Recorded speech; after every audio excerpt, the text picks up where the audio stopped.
कह रहा है sir the emission of brown fumes in the given experimental setup is due to, कह रहा है हमने एक सेटअप ऑर्गेनाइज किया है, बर्नसन बर्नर को हीट कर रहे हैं, यहां से फ्लेम निकल रही है और वो लेड नाइट्रेट को क्या कर रही है सर, हीट करके ऑब्वियसली डीकंपोज कर रही है और वहां से ब्राउन फ्यूम्स निकल रहा है। तो प्यारे बच्चे मुझे उम्मीद है आपको ये पता है कि जब हम लेड नाइट्रेट वाले भैया PbNO3 के ट्वाइस को स्ट्रांगली हीट करते हैं तो भैया टूट जाते हैं PbO plus NO2 plus O2 में।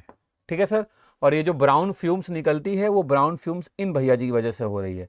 ये जो NO2 है ना सर, इसी का फ्यूम्स होता है रेडिश ब्राउन या कहीं कहीं आपको पढ़ने को मिलता है येलोइश ब्राउन फ्यूम्स। तो चलिए मैं आपको दोनों ऑप्शन दे दे रहा हूं, आप आराम से क्रॉस चेक करिएगा। रेडिश ब्राउन या येलोइश ब्राउन फ्यूम्स के साथ ये हो रहा है। तो आपने बोला ठीक है सर ये बढ़िया है। पूछ क्या रहा है सर, ये सर इसमें थोड़ा बात और कर देता हूं। लेड नाइट्रेट का क्रिस्टल क्या था, कलरलेस था। जब हमने इसको स्ट्रांगली हीट किया तो रेडिश ब्राउन कलर का एक गैस निकला और पीबीओ एक सॉलिड भी बना। कौन से कलर का होता है सर ये, जब हॉट होता है तो येलो कलर का होता है, ध्यान रखिएगा। जब भैया जी हॉट होते हैं तो कौन से कलर के होते हैं, येलो कलर के। अब मैं आता हूं क्वेश्चंस पे और देखिए भैया जी ने आपसे पूछा क्या है तो आपको मजा आएगा।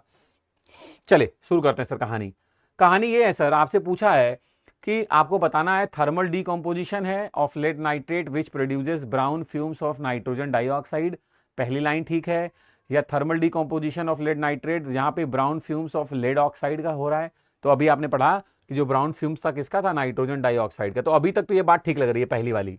दूसरी वाली तो गलत है सर, कह रहा लेड ऑक्साइड का ब्राउन फ्यूम से, गलत है। Oxidation of lead nitrate, oxidation भी नहीं है, थर्मल डीकंपोजिशन है, तो ये भी गलत है सर। तो क्लियर हो गया सर, इसमें से सही ऑप्शन क्या है, ऑप्शन नंबर ए। ठीक है सर, कोई दिक्कत नहीं होनी चाहिए आपको, लगना होगा यार ये भी कोई बात है, ये तो आसान सवाल था। ठीक, चले